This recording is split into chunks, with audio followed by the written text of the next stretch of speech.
Suppose that a system, ठीक है, कोई सिस्टम है,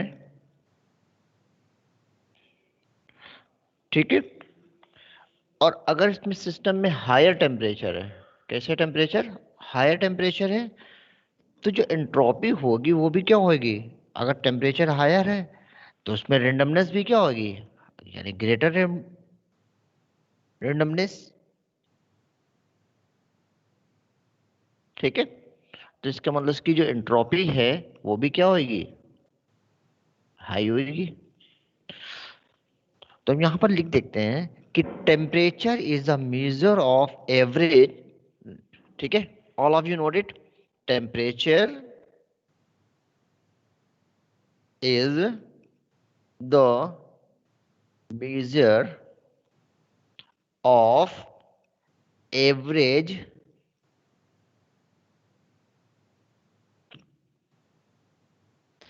randomness motion of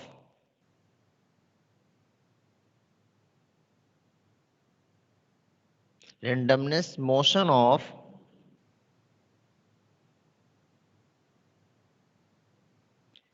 particle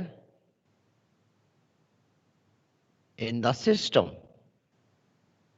right? तो मतलब हायर टेम्परेचर, हायर रेंडमनेस और हायर एंट्रोपी, ठीक है। नेक्स्ट पॉइंट में अगर लिखेंगे तो a system at lower temperature, अगर लोअर टेम्परेचर है तो लोअर टेम्परेचर का मतलब क्या होगा, what is the meaning of this, lower temperature तभी होता है जब उसके जगह होता है कि मॉलिक्यूल्स यानी पार्टिकल्स के बीच में, जो पार्टिकल के बीच में यानी इंटर पार्टिकल जो हीट है या काइनेटिक एनर्जी है वो लो है। जब काइनेटिक एनर्जी लो होगी तो पार्टिकल का मोमेंट जो है वो भी क्या होगा, लो होगा। जब पार्टिकल का मोमेंट लो होगा तो इसका मतलब,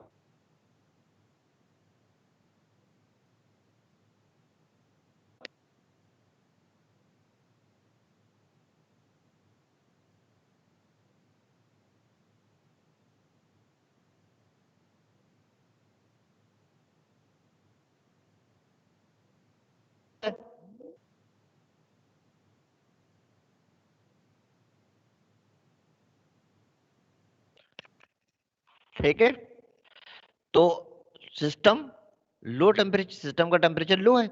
अब इस लो टेम्परेचर वाले सिस्टम को अगर हमें हीट प्रोवाइड कर दी तो वो हीट क्या होगी, हीट उस सिस्टम में फॉलो करेगी। उसके बाद क्या होगा, उसमें जो जितने भी पार्टिकल्स हैं वो पार्टिकल उस हीट को एब्जॉर्ब करेंगे और उसकी काइनेटिक एनर्जी क्या होगी, इंक्रीज कर जाएगी। जैसे काइनेटिक एनर्जी इंक्रीज करेगी तो जो पार्टिकल है वो और फास्टली मूव करने लगेंगे। जब फास्टली मूव करेंगे तो यानी उनकी जो ऑर्डर है वो डिसऑर्डर बढ़ जाएगा, यानी रेंडमनेस उसकी इंक्रीज कर जाएगी। तो इसका मतलब हम कह सकते हैं, अगर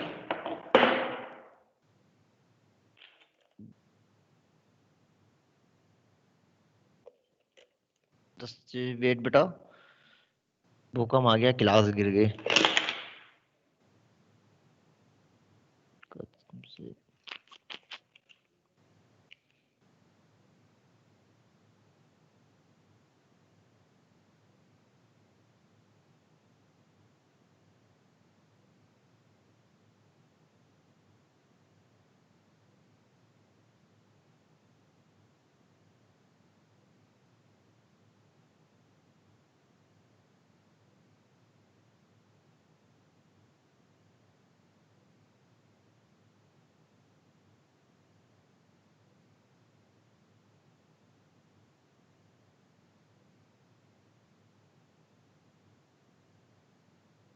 हेलो, हेलो अनिकेत,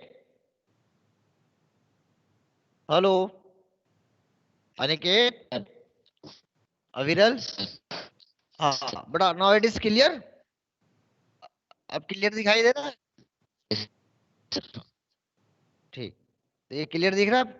तो अब यहाँ पर क्या है, अगर हम उस लोअर टेम्परेचर वाले सिस्टम को हीट प्रोवाइड करेंगे तो वो हीट इस सिस्टम में जाके पार्टिकल के काइनेटिक एनर्जी को इंक्रीज कर देगी। As a kinetic energy of particle increases, particle move very fast, यानी उनमें रेंडमनेस क्या हो जाएगी, वो और इंक्रीज कर जाएगी, ठीक है ना।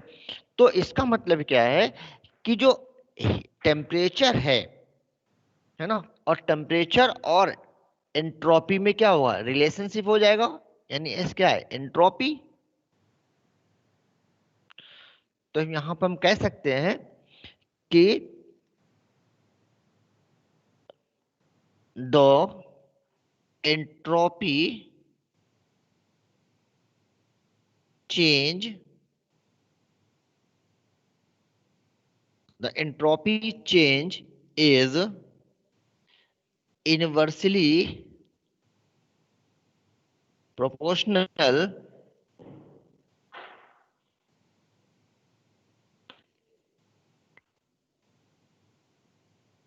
with temperature। ठीक है, तो delta S is equal to Q upon T. ठीक है, तो ये फॉर्मूला आ जाएगा delta S equal to Q upon T. ठीक है, इसको नोट कर लो बेटा, फिर इसके आगे की कंडीशन बताते हैं।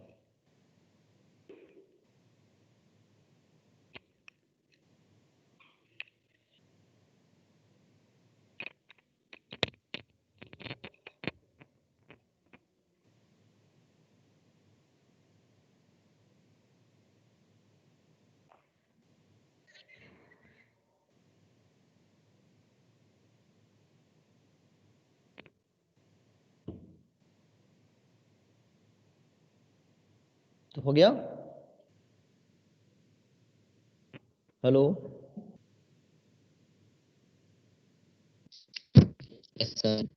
हो गया बेटा। ठीक, अब देखो, तो अगर सिस्टम है, सपोज करो,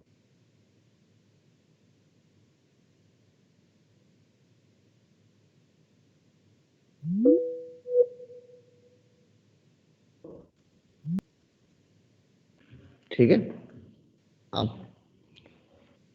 तो चेंज क्या होगा, एक तो इस सिस्टम के अंदर चेंज होगा एस, और एक सराउंडिंग में होगा एंट्रोपी। भाई वहां पर भी गैसेस हैं, वहां भी एक सिस्टम है, वहां पर भी रेंडमनेस होगा। तो जो टोटल निकलेगा डेल्टा एस टोटल, यानी टोटल रेंडमनेस, वो होगी equal to the delta S system, यानी सिस्टम की randomness, plus delta S surrounding. ठीक है,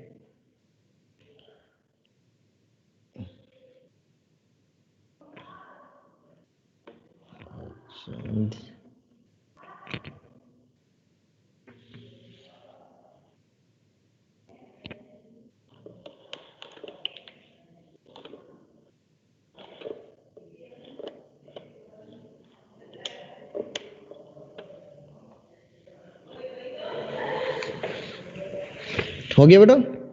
अब देखो यहां पर कि जो सिस्टम के अंदर चेंजिंग यानी उसकी रेंडमनेस, और सराउंडिंग की रेंडमनेस, दो यानी टोटल कितनी हो गई, सिस्टम और सराउंडिंग की।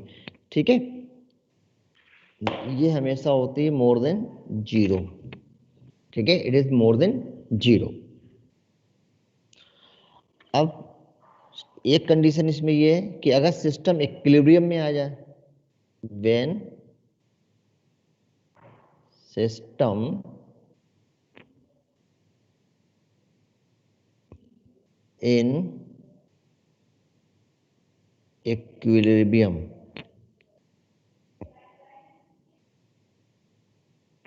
ठीक है, इक्विलिब्रियम। अब तो डेल्टा एस क्या होगा, डेल्टा एस जीरो हो जाएगा, क्योंकि दोनों तरफ यानी रिएक्टेंट प्रोडक्ट यानी दोनों तरफ क्या हुआ कि रेंडमनेस क्या हो गई, बराबर हो गई। जब बराबर हो जाएगी तो वो जीरो हो जाएगी। ठीक है,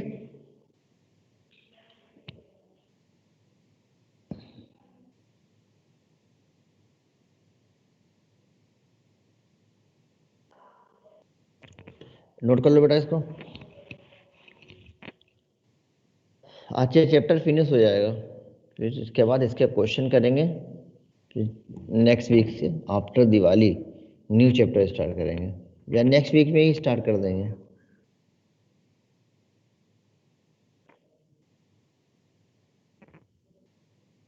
हो गया? Hello, anyone give me reply? Yes sir. हो गया, चलो ठीक। अब आप लिखिए गिव्स energy and spontaneity. Screen clear आ रही है ना बेटा? Yes sir. अच्छा, यस सर। गुड। अब यहां पर आप हेडिंग डालेंगे गिव्स एनर्जी एंड स्पॉन्टेनिटी।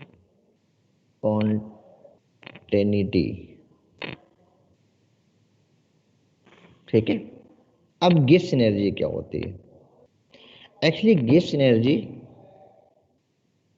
इसको हम रिप्रेजेंट करते हैं, गिव्स energy is represented by ji.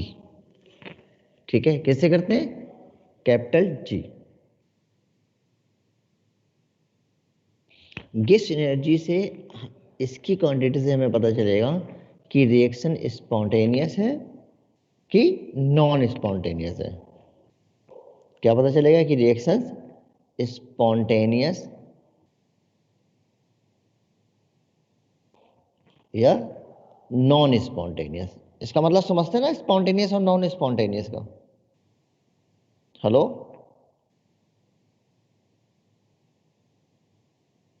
Hello बेटा, आप लोग को ये मालूम है ना कि रिएक्शन स्पॉन्टेनियस नॉन स्पॉन्टेनियस का मतलब क्या होता है? What is the meaning of spontaneous? Sir irreversible process.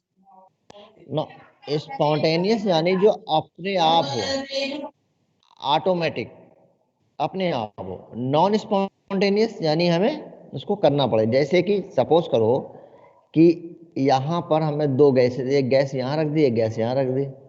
दो गैस हैं, उन गैसों को अगर मिक्स करना हो, जैसे मान लो एक गैस ये है, एक ये दो चेम्बर है, यहाँ पर मैं गैसेस भर दिया, इसको हटा दें, तो हटा देंगे, गैसेस अपने आप मिक्स हो जाएंगी ना, कि हमको मिक्स करना पड़ेगा? हमको इसको मिक्स करना पड़ेगा अपने आप।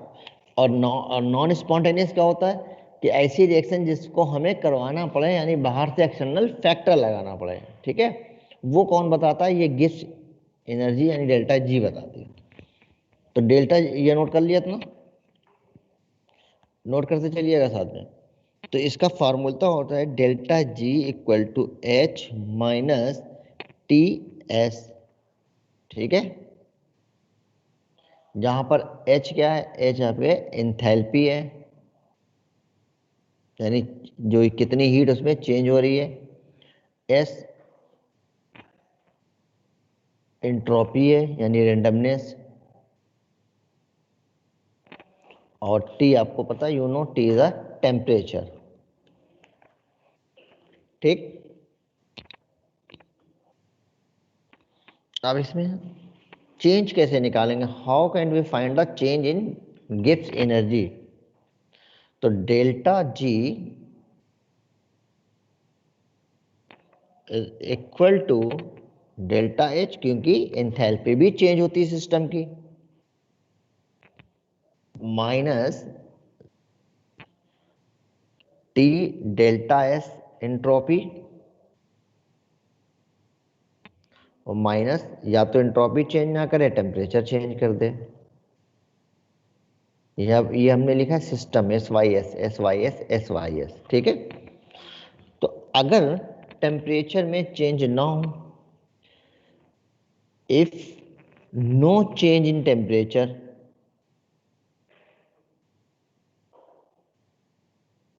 नो चेंज इन टेम्परेचर, कि टेम्परेचर में कोई चेंज नहीं हुई, that means delta T is equal to zero. अब डेल्टा टी अगर जीरो हो गया तो ये वाली यहाँ पर क्वांटिटी भी जीरो हो जाएगी। तो सिर्फ क्या बचा कि डेल्टा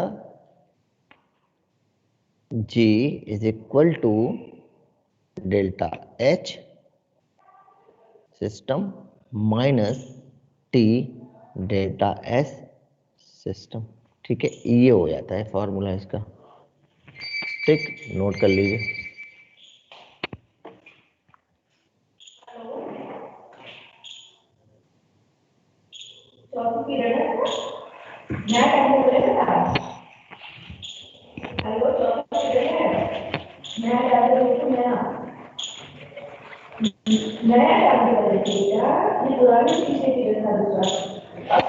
हो गया बेटा? Yes, sir. हो गया। अब देखो, अब इसका यूज कैसे होता है, क्या होता है, किस तरह से होता है, देखो।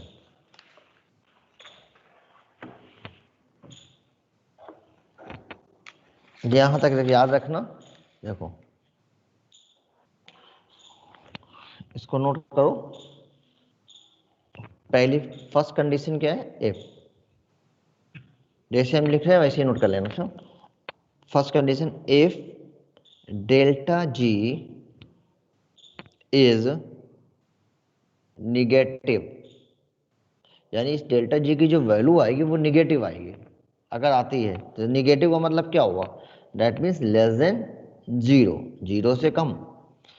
Then the process is spontaneous, यानी प्रोसेस अपने आप ही होगा। ठीक है, उसके बाद दूसरा, सेकेंड कंडीशन ये है कि if delta G is positive,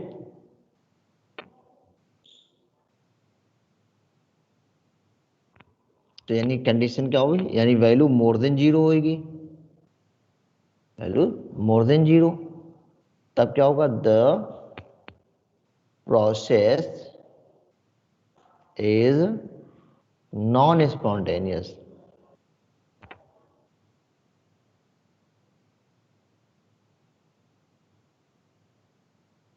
ठीक, नोट कर लो इसको।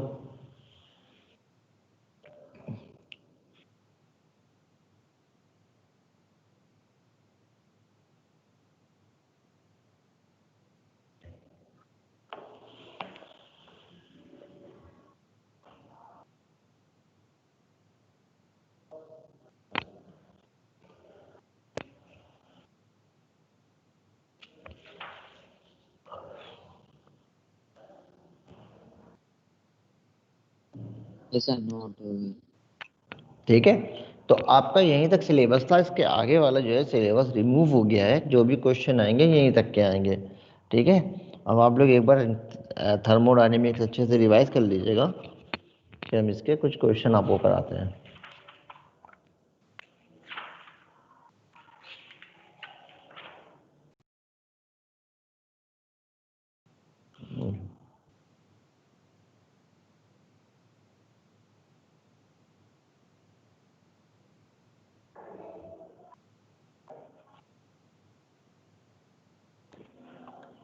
इसके बाद का चैप्टर है इक्विलिब्रियम।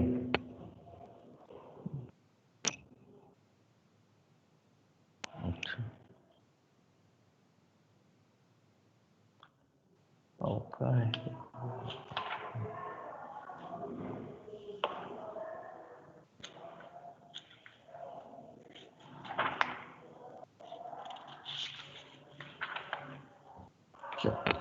अब कुछ क्वेश्चन कर लो, न्यूमेरिकल कर लो बेटा। जैसे एक न्यूमेरिकल है, ये कई बार एग्जाम में आज आया है, रिपीट हुआ है। लिखो आप all of you, if water vapour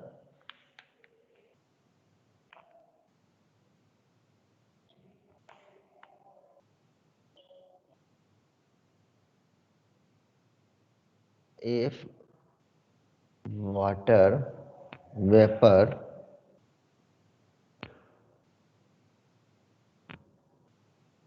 is assumed to be a perfect to be a perfect gas. Water vapour को हमने क्या एज्यूम किया है, परफेक्ट गैस की तरह से, ठीक है। Molar enthalpy change for vaporisation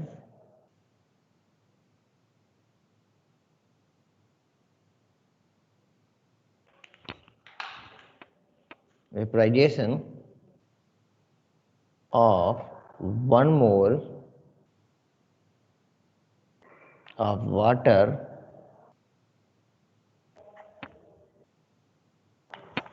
at 1 bar, यानी 1 मोल ऑफ वाटर लिया है, प्रेशर कितना है 1 बार, ठीक है, and 100 degree Celsius temperature is 41 kilo joule per mole, ठीक है। जो इंथैल्पी चेंज हो रही है वो कितनी हो रही है, 41। अब कैलकुलेट करना है, कैलकुलेट द इंटरनल एनर्जी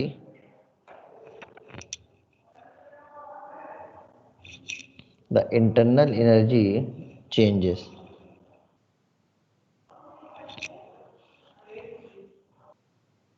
कब कब निकालना है, व्हेन, पहली कंडीशन क्या है, 1 mole of water is vaporized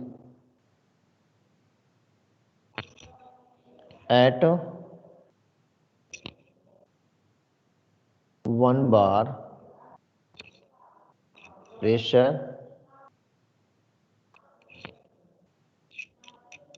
and 100 degree Celsius temperature, पहली कंडीशन। और दूसरी कंडीशन ये है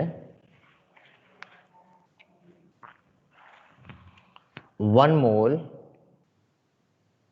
ऑफ वाटर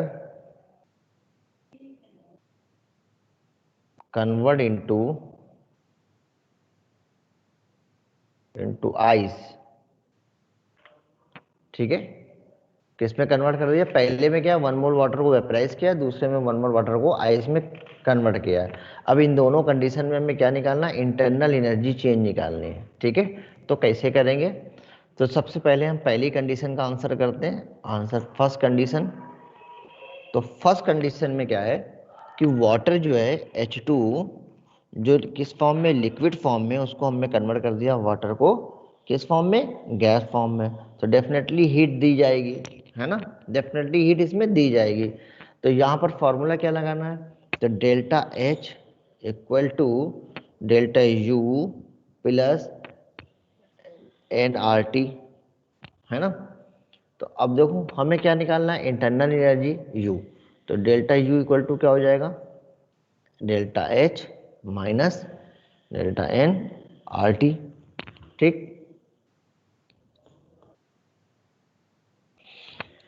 अब यहाँ H कितनी दी है, H दी है 41, देखो यहाँ पर दिया ना, इंटरनल एनर्जी चेंज कितनी है, सॉरी ये देखो एंथैल्पी चेंज फॉर एट 1 बार में 1 मोल वाटर की एंथैल्पी चेंज कितनी दी है, 41। तो यहाँ पर हमें क्या रखना है, यहाँ हमें रखना है 40.00, ठीक है।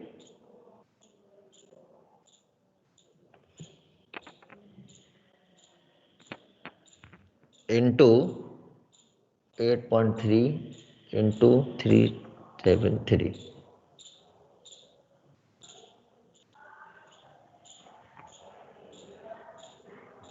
सॉरी यहाँ माइनस कौन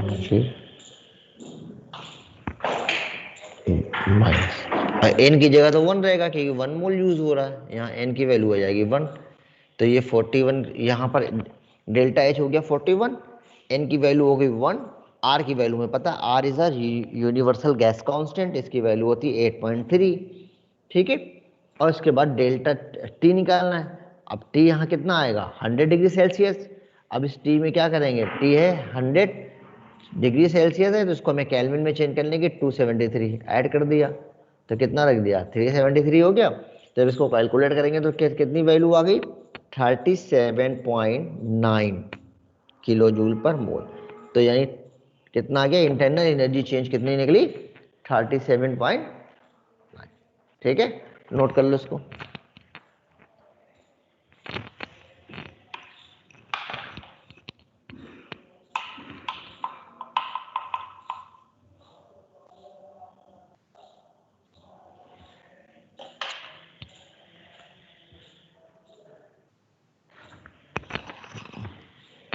हो गया चलो। यस सर हो गया।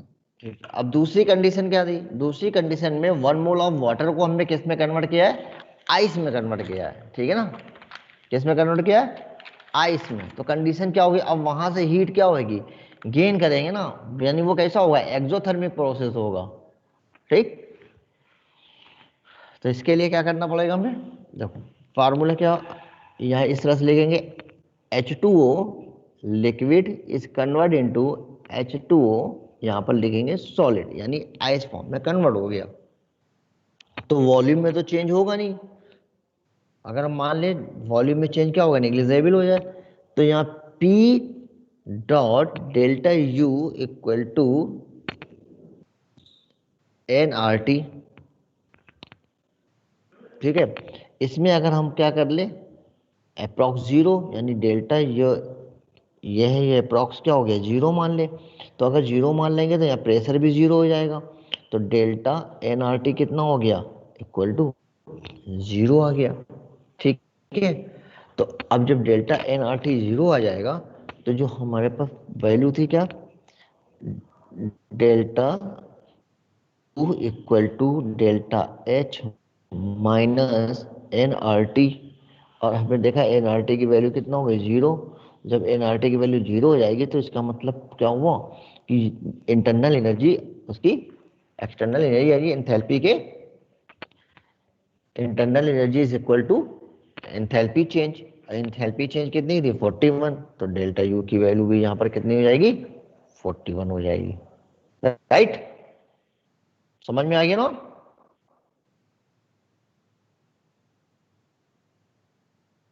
ठीक है इसको नोट कर लो बेटा इस चैप्टर फिनिश हो गया। और आप लोग चैप्टर को रिवाइज करते रहिए। अगर कोई किसी को प्रॉब्लम्स हो डाउट्स हो तो उसको हमसे पूछ लीजिएगा। सर ये वी कैसे जीरो हो गया डेल्टा वी।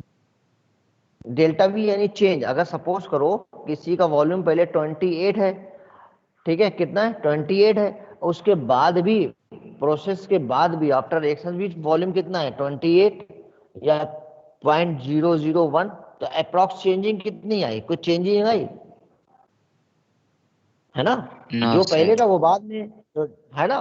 तो डेल्टा यू डेल्टा वी का मतलब क्या हो गया डेल्टा वी इक्वल टू क्या हुआ फाइनल माइनस इनिशियल। और जो फाइनल है जो इनिशियल था वही फाइनल है। तो फाइनल माइनस इनिशियल इसका मतलब जीरो। तो यहाँ डेल्टा यू जब डेल्टा वी जीरो होगा प्रेशर भी जीरो हो जाएगा। जब ये पूरी क्वांटिटी जीरो हो जाएगी तो एनआरटी की वैल्यू जीरो हो गई। एनआरटी की वैल्यू जीरो जब हम पुटअप कर देंगे तो delta U equal to delta H आ जाएगा। यानी इंथैल्पी चेंज जो है वो किसके इक्वल हो जाएगी इंटरनल एनर्जी की। यानी जो भी हम उसमें हीट क्या वहां से निकालेंगे उस जो हीट निकलेगी वो कहाँ से आएगी उसकी इंटरनल एनर्जी से आ जाएगी। उसकी इंटरनल एनर्जी चेंज हो जाएगी। और इंटरनल एनर्जी जैसे ही चेंज हो जाएगी उसकी यानी इंटरनल एनर्जी चेंज हो जाएगी तो वो जो है उसके पार्टिकल क्या होंगे वो सेटल्ड हो जाएंगे और वो आइस के फॉर्म में आ जाएगा वाटर। क्लियर। Yes sir. चलो ठीक है फटाफट सब लोग अटेंडेंस लो अपने। सबने नोट कर लिया। हेलो हेलो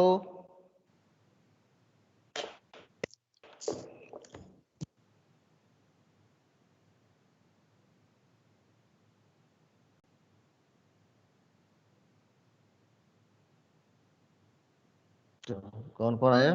हाँ बहुत दिनों के बाद आए Anas Ali. Anas Ali all of you give attendance. Anas Ali hello Aniket Yes, sir. Present. Okay अविरल, मोहम्मद इसाम, आज आए पहली बार ये। मोहम्मद इसाम, प्रेजेंट सर, प्रेजेंट बेटा फर्स्ट टाइम तुमने ज्वाइन करा है ना? सर, फर्स्ट टाइम ही किया।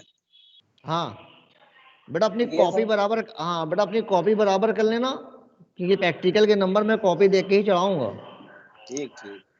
ठीक है, कॉपी पूरी तैयार करके जितना पढ़ाया उसको चेक करवा लेना हमसे। Mridul Gupta, present sir.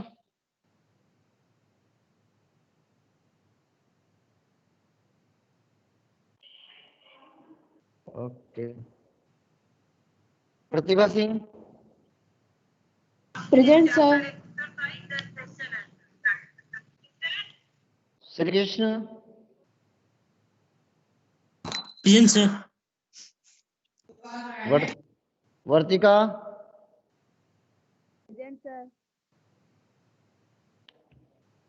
हो गया? कोई रह तो नहीं गया? सबके अटेंडेंस हो गई? चलो ठीक है, okay, now all of you can leave the class.